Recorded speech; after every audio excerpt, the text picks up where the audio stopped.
예, 문화관광 3주차 두 번째 동영상입니다. 본격적으로 교재를 갖고 강의를 하겠습니다. 오늘은 여러분 교재의 11페이지 문화의 속성에 관해서 얘기를 하겠습니다. 첫 시간에도 얘기했지만 문화론이란 자체는 굉장히 심오한 학문입니다. 그래서 문화인류학에서 굉장히 복잡하고 여러 분야에서 하는 건데, 그래서 사실 대한민국 관광학계에서 문화를 전공하신 분은 안 계십니다. 제가 아는 범위 내에서는요. 근데 그 문화에 관심이 많고 결국은 관광의 원천적인 소스는 문화라는 생각들을 인식을 공유하기 시작을 했죠. 그러면서 교재도 나오고 강좌도 개설을 하고 얘기를 했습니다. 그러나 외부 회의나 그런 데 가면 문화에 관해서 서로 정의를 달리하기 때문에 굉장히 어렵습니다. 그래서 오늘은 이 문화의 속성 이 얘기를 하는 이유는 이 책 저 책에서 그 부분 맥락 없이 가져왔기 때문에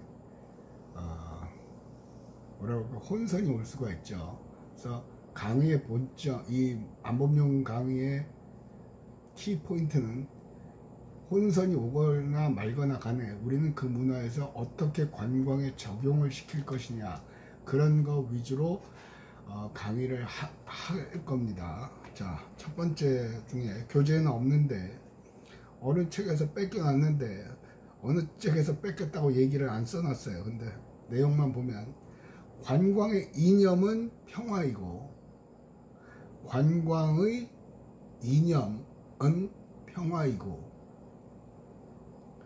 속성은 문화이며, 관광의 이념은 평화이고 속성은 문화이며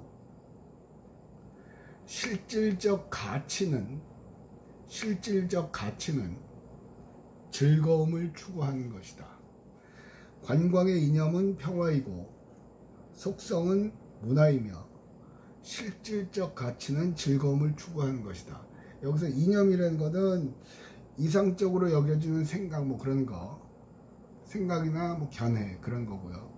속성은 사물의 특징이나 성질, 그 사전적 의미죠. 그래서 관광의 이념은 평화예요. 그러니까 이념이라는 건 이상적인 것으로 여겨지는 생각이나 견해를 이념이라고 그런다고 그랬죠. 그러니까 관광의 이념은 평화라는 것은 서로 교류를 한단 말이죠. 교류를 하면서 서로를 이해하게 되는 거예요. 제가 처음 유학을 떠날 때, 이제 짐 싸갖고 이제 비행기 타러 갈 때, 우리 어머니가, 우리 딸내미 그때 2살인가? 모르겠어요. 근데 손녀 손을 붙잡고, 그 까만 애들 만지지 마! 그랬어요. 그러면서, 까만 애들 만지면 너도 까매져. 우리 어머니가 무식한 분이 아닌데, 귀하게 여기는 손녀한테 그 얘기를 하시더라고요. 속으로 피식 웃었거든요. 자, 관광의 이념은 평화라는 것은 교류를 하면서 상대방을 이해할 수 있는 거예요. 그죠? 그러니까 멀리서만 보면 흑인은 시커멓고 이상하고죠. 저도 처음에 놀랐어요. 이디오피아에서 온 유학생이 하나 있었는데 셀지오 뭐였는데, 뭐 이디오피아 고관 저기였나, 어쨌든 그래요. 근데 악수를 했어요. 근데 여기는 까만데 여기는 하얘, 빨개, 환해. 순간 움찔을 하게 되더라고요. 자, 여기서 관광의 이념은 평화라는 전제는 뭐냐면, 관광은 저희가 자신의 일상 거주지를 떠나서 특정 목적지에서 체제하다가 돌아올 때까지 일어나는 재반현상 모두를 관광이라 칭한다. 관광의 정의죠. 자기의 일상 거주를 떠나서 다른 곳에 가는 거죠. 그죠? 다른 곳에 갔기 때문에 평소에 자기가 생각하던 것을 직접 보고 그들과 교류를 하면서 그들을 이해할 수 있는 거예요. 굉장히 중요한 개념이죠. 서로를 이해하게 되면 평화로울 수 있죠.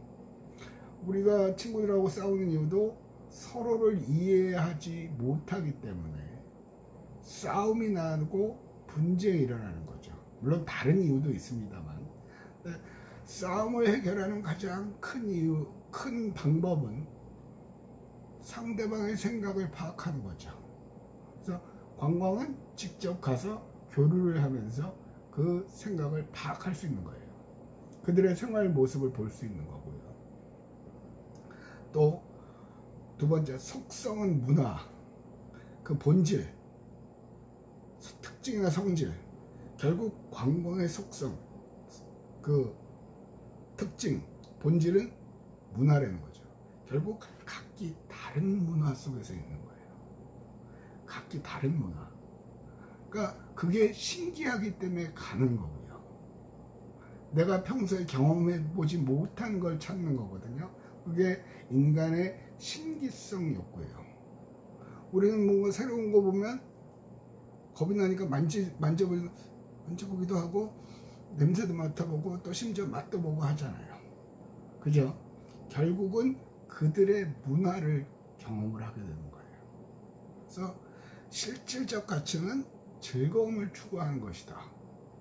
그렇죠. 뭔지 모르지만 새로운 곳에 가면 기분이 좋아지죠.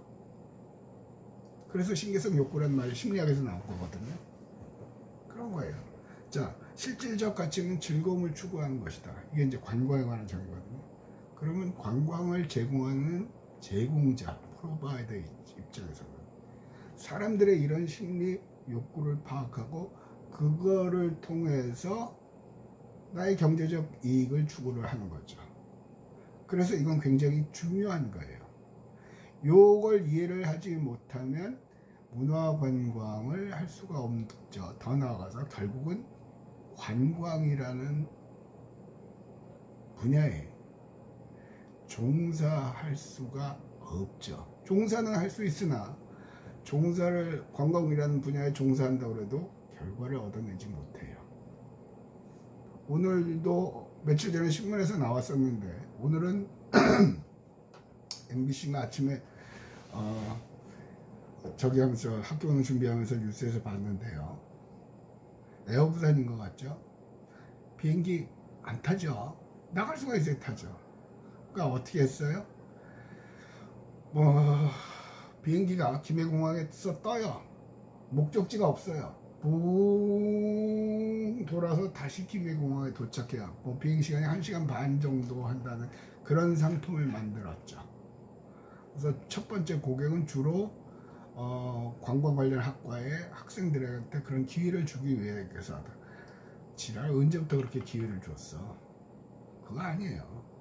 말은 그렇게 하지만 결국은 그거라도 해야 되니까 하는 거거든요. 그럼 결국은 거기서 얘기하는 요거대로 가면 실질적 가치는 즐거움. 그 사람 그걸 하는 거는 나도 실습을 하는구나, 경험을 해보는구나 하는 걸 위해서 하는 거죠. 근데 지금 그게 부산에만 하는 게 아니에요. 전 세계 몇몇 항공사들이 그런 걸 해요. 중국에서 타이완도 대만에서도 비행기가 떠요.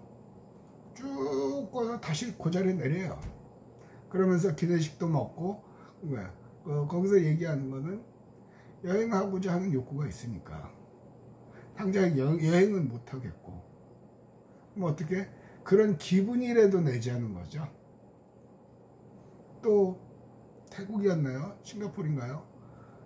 항공사에서 자기네 건물을 개조해서 로비를 카페처럼 만들었죠. 비즈니스석도 만들고 이코노미석도 만들고 거기서 서빙하는 음식은 기내식을 갖고 서빙을 하죠. 이해가시죠? 그러니까 중요한 건 물론 이제 평상시 같으면 그닥 크게 호응을 받지는 못할 거예요. 쪽팔리게 어떻게 그런 거 아니야. 그냥 비행기 타고 가면 되지. 지금은 총체적 난국의 시대거든요.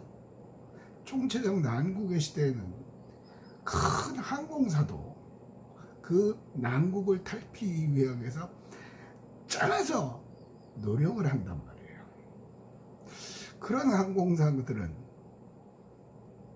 이게 안정이 되면 급속도로 성장할 가능성이 높죠.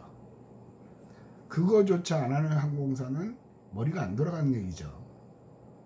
머리가 안 돌아간다는 얘기예요.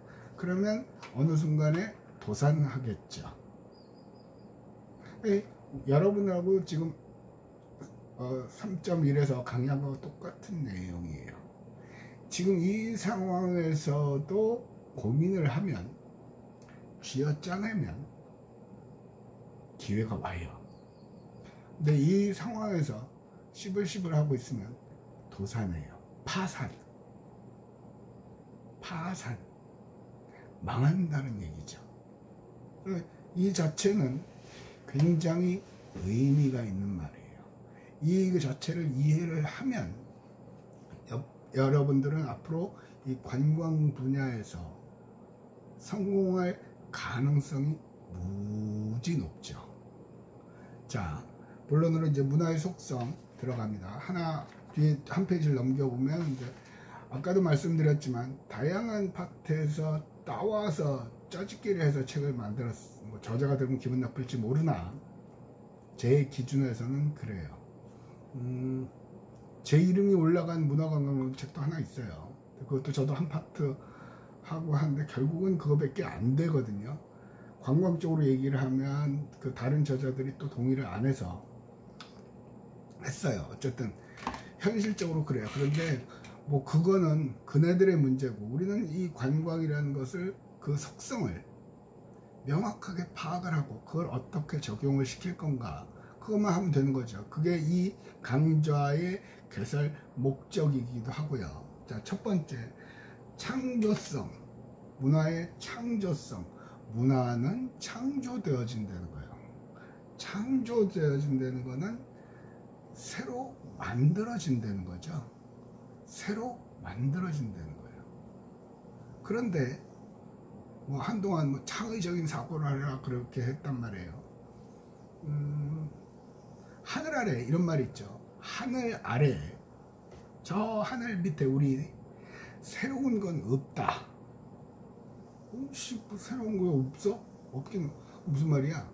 결국 이미 다 존재하고 있다는 얘기예요.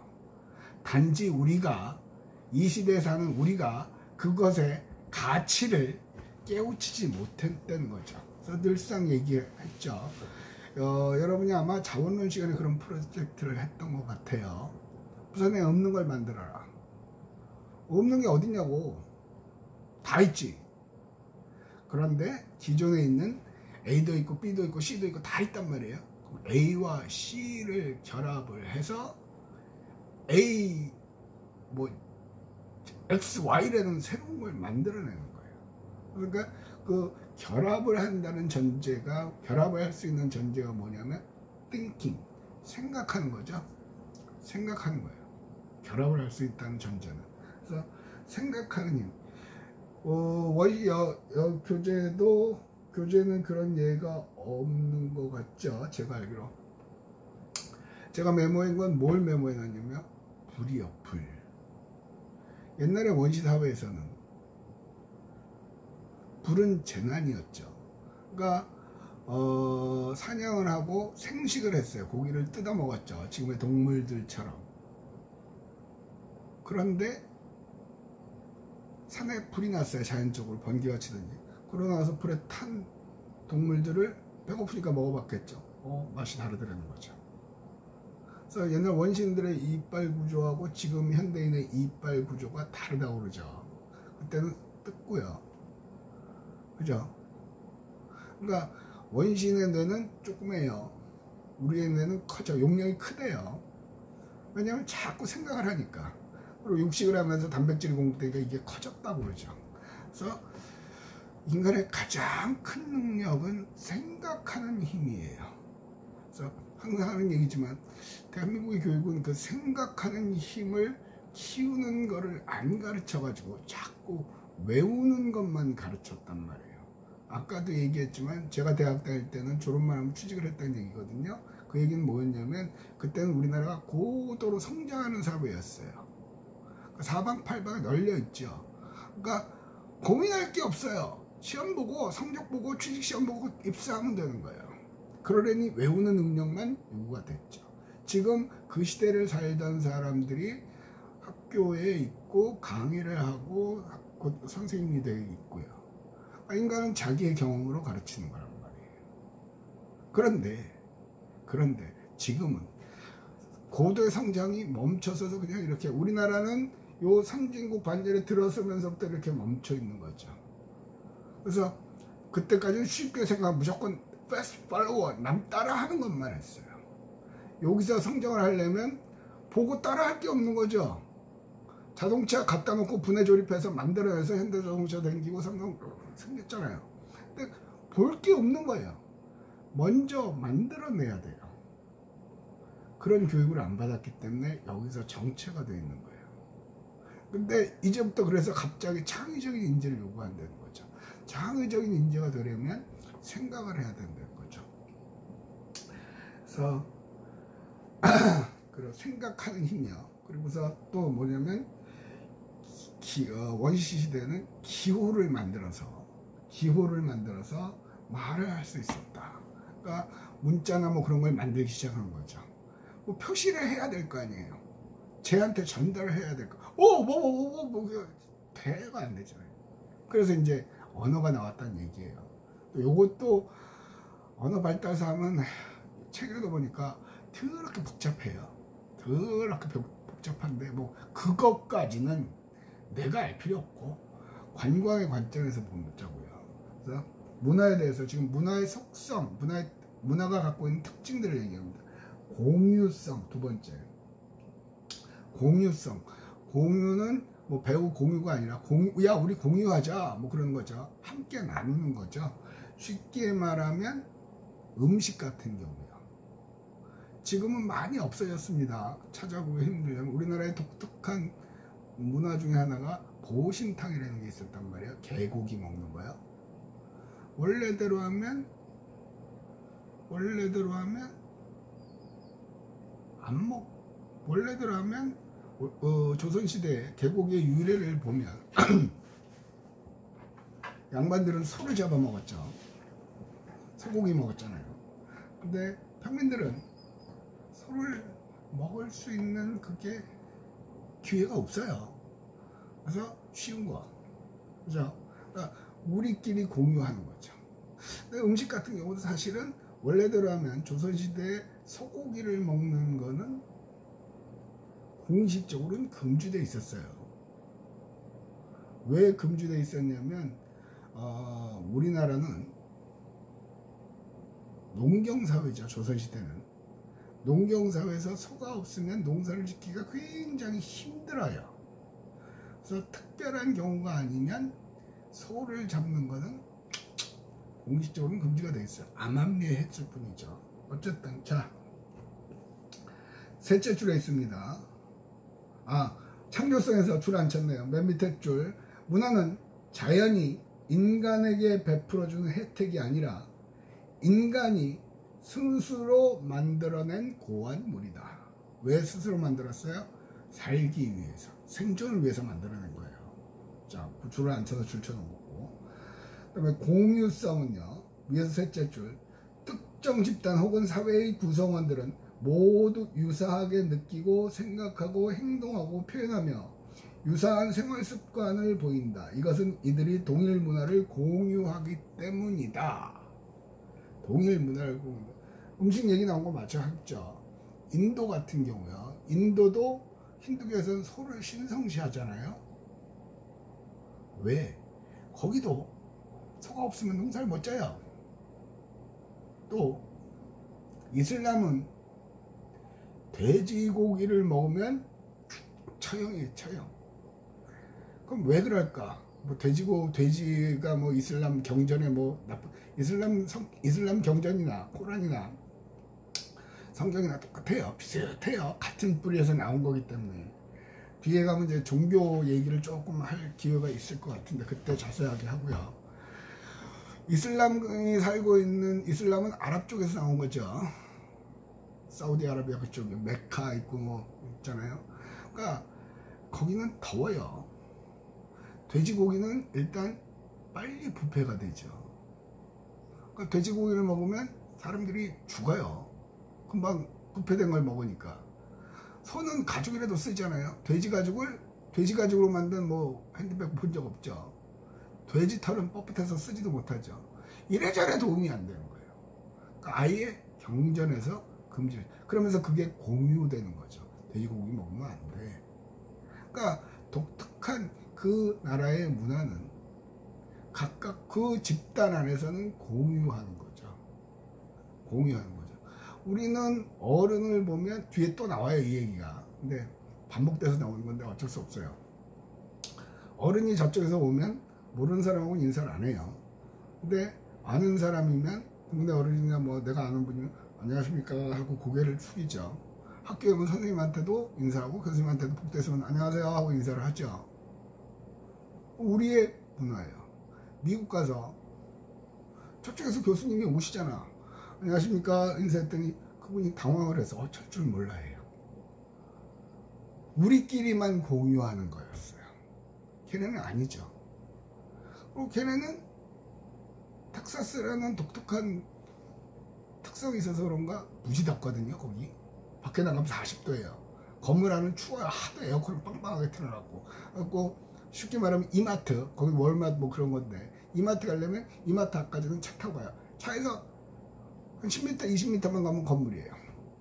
그런 거거든요. 근데 건물 안에서 교수도 반바지 입고 강의해요. 우리는 상상을 못할 일이죠. 그래, 그네들끼리는 우리 강의실에서 교수가 반바지 입고 한다 그러면 아마 또 아까처럼 나올 거예요. 반바지 입고 이상한 말 만들어가지고 마치 그게 뭐 페르마처럼. 어쨌든 그런 거고요. 그 다음에 그래서 한 사회의 구성원들이 다른 사회와 구분되는 어떤 행위, 관습, 경영 등을 공유해야 비로소 문화가 되는 거죠. 그 구성원들끼리만 어찌고 만들어내봐야 소용이 없어요. 그게 그러니까 너하고 나하고만 해가지고는 안 되는 거예요. 대부분의 이 사회 집단이 대부분이 그걸 해야만 그게 문화가 되는 거예요. 독특한 그 집단의 문화가 되는 거죠. 그래서 문화는 공유된다는 얘기고요. 문화의 학습성이요. 문화의 학습은 배워진다는 거죠. 쉽게 말하면 어떤 걸 얘기할까요? 언어요. 여기 줄친 건 없어요. 언어. 한국인이에요. 근데 어려서 전쟁통에 고아가 되고 어쩌고저쩌고 해서 미국으로 입양을 갔다고 칩시다. 나중에 한국으로 오면 그 사람은 한국말을 1도 못하죠. 여기에 있었으면, 한국에 있었으면 한국말 딥다 잘할 텐데 못해요. 똑같은 그런 말도 있죠. 미국에 가니까 놀이터에 있는 어린애들도 영어를 말하더라. 그렇죠? 그 안에서 배워지는 거란 말이에요. 그 안에서 배워지는 거라. 자, 지금 창조성, 공유성, 학습성 뭐 그런 거 얘기를 하는데 이건 문화의 특성이에요. 조금은 따분할 수도 있고 조금은 재미없을 수도 있으나, 에어컨이 자꾸 꺼져가지고요. 조금은 재미없을 수도 있으나 문화의 특징, 본질적인 특징을 수박 겉핥기라도 한번 알아본다는 차원이에요. 자, 문화는 학습되어진다고 그러잖아요. 그러면 보세요. 아까 잠깐 얘기를 했지만 줌으로 영상회의하고 줌으로 심사를 했단 말이에요. 처음에 할 때는 어려워요. 하다 보면 익숙해지죠. 이번에도 2학기 때는 대면 수업을 한다는 생각을 했어요. 근데 일부에서는 그래도 코로나부터 계속 이대로 가지 않을까? 1학기 때만큼 혼선이라든가 혼란이 심각하지는 않지요. 어느새 우리는 과거의 경험으로 이럴 땐 어떻게 해야 된다는 걸 배운 거지요. 굉장히 의미 있는 말이죠. 자, 이건 뭐냐면 사람들은 배워나가요. 그러면서 바뀌어요. 그러니까 옛날에는 유원지 같은 데 가서 할아버지 할머니들 노세 젊어서 노세 막걸리 먹고 소주 한잔 마시고 뭐 고기 구워 먹고 그런 거였단 말이에요. 지금은 노는 문화가 다르죠. 아니 대한민국에서 우리나라에서 언제부터 바베큐라는 게 있었어요. 그런 거 없었어요. 그죠? 그런데 한두 사람이 하니까 그거 보고 따라하고 배워나가는 거예요. 자, 그러면 관광에 여러분이 세계 여행을 하거나 뭐 해외를 여행을 하거나 다른 지역을 갔다 보니까 괜찮더라 하는 그런 아이템이 있으면 여기서 시도를 해보는 거죠. 그러면서 그런 거를 경험을 하게 하고 알리면 다른 사람들이 따라하는 거죠. 그러면 내 상품의 고객층이 많아지는 거죠. 이해되시죠? 그걸 쉽게 말하면 중국에 텐센트라는 게 있단 말이에요. 텐센트, 우리나라 카카오 같은 거예요. 카카오가 하는 걸 보고 지금은 텐센트가 카카오하고는 비교도 안 될 정도로 커다란 기업이 돼 있죠. 비교가 안 되게 커요. 아니 우리보다 늦게 했다며요. 근데 왜 그렇게 큰데요? 걔네는 기본적으로 인구, 유저가 많죠. 그러니까 급성장을 할 수 있었던 거예요. 결국 따라한 거란 말이에요. 따라한 거는 쉽게 말하면 따라한 거지만 결국 보고 배운 거죠. 아까 얘기한 거 똑같아요. 지금 이 상황에서 사람들이 어떻게 적응해 나가는가를 보란 말이에요. 보면 요즘은 음식도 시간이 길어지네. 할 수 없다. 음식도 배달하죠. 배달 안 되는 음식이 없어요. 요새 새로 나온 건 뭔지 아세요? 밀키트. 스파게티는 스파게티 가서 먹었죠. 밀키트라는 건 아예 면 따로 소스 따로 부재료를 따로따로 포장을 해요. 그래서 배달을 해줘요. 그러면 집에서 국수 삶고 스파게티 면 삶고 그 집에서 준 소스를 뿌려 먹으면 그 집 맛이 나는 거예요. 물론 100% 그 셰프의 맛은 안 나겠지만 문화는 학습되면서 변하는 거예요. 아까 창조성하고 결합이 되는 거죠. 그렇게 해서 밀키트를 이용하는 유저가 많아지면 그 회사는 성공하겠죠. 관광에다 적용을 시키자고요. 이러저러한 관광 행태 많아지면 성공하겠죠. 결국은 생각이라는 거예요. 교재에 있는 공유성, 창조성, 합수성 맨날 외우면 뭐하냐고. 그건 언제? 여러분의 부모님 세대, 우리 세대. 외우는 게 장땡이야. 지금도 잘 외우는 놈이 명문대학 가잖아. 거기서 끝. 이해가 되시죠? 무슨 말씀 드리는 건지. 그래서 어쨌든 학습되어진다는 얘기. 자, 여기까지 하고 3주차 두 번째 동영상을 마치겠습니다.